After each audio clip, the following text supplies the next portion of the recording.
Hello everyone, welcome to my channel. I am Nidhi. So today we are going to start our next chapter of class 12th Hindi आरोह।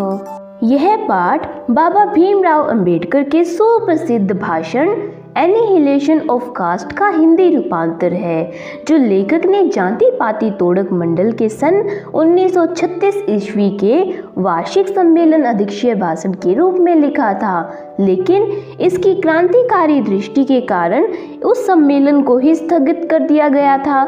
इस पाठ में लेखक ने समाज में व्याप्त भूखमरी, बेरोजगारी, गरीबी, उत्पीड़न, विवशतावश अरुचिपूर्ण कार्य, आर्थिक कमजोरी, जाति प्रथा, श्रम विभाजन, असमानता, पैतृक पेशे के प्रति चिंता से संबंधित समस्याओं की ओर संकेत किया है। साथ ही लेखक ने एक आदर्श समाज की कल्पना भी की है।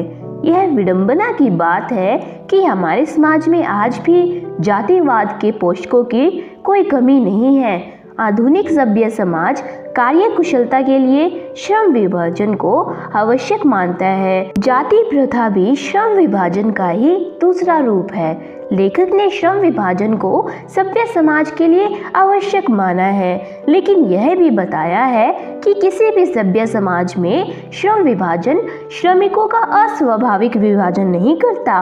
उन्होंने भारत के जाति प्रथा के प्रति चिंता व्यक्त करते हुए कहा है कि यहाँ जाति प्रथा श्रमिकों का अस्वाभाविक विभाजन ही नहीं करती, बल्कि उन्हें एक दूसरे की अपेक्षा ऊंच नीच में भी बांट देती है। जाति प्रथा पेशे का पूर्व निर्धारण कर देती है, इसके साथ मनुष्य को उसमें आजीवन बांधे रखती है।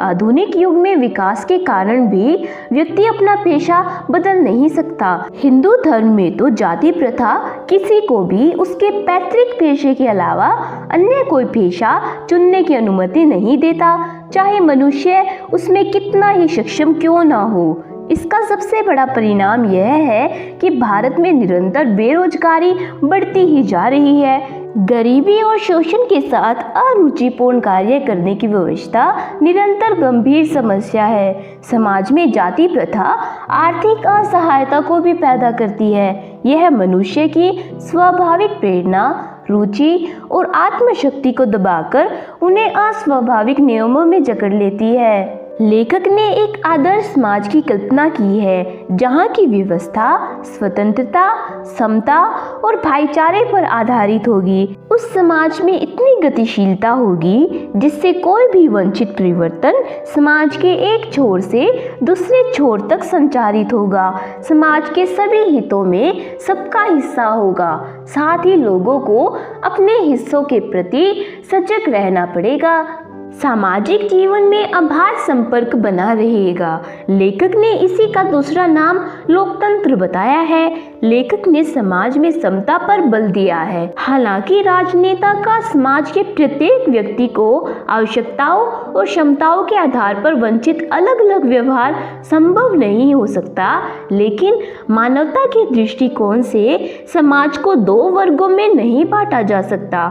समता काल्पनिक जगत की वस्तु के साथ व्यवहारिक और आवश्यकता भी है। समता ही किसी राजनेता के व्यवहार की एकमात्र कसौटी है। तो इसी के साथ हमारा ये चैप्टर फिनिश होता है, जिससे कि हमें सीख मिलती है कि हमारे समाज में कितनी सारी समस्याएं हैं जिससे कि बेरोजगारी बढ़ रही है। So thanks for watching. If this video is helpful for you, then please share it with your classmates and do subscribe my channel for more videos.